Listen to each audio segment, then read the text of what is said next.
listen, one of the actionable things is when you're joining an organization, you want to, when you're connecting, if, whether it's the PMO, whether it's your manager, it depends on what type of, how the organization is set up.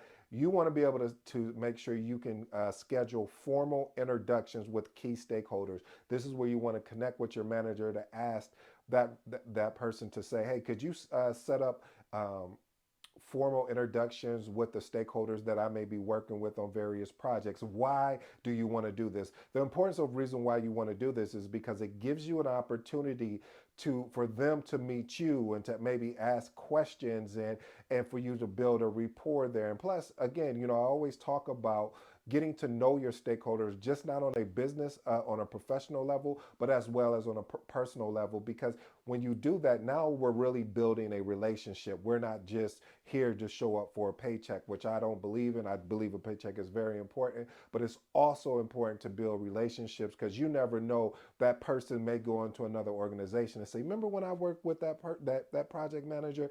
I want to bring them over to this organization. So it's important that you develop these relationships, and starting with a stakeholder introduction really builds a relationship with stakeholders, because it does two things. It establishes trust, as well as it opens up communication channels, which you're going to need for critical project success. Hey family, I really want to thank everyone for watching today's episode.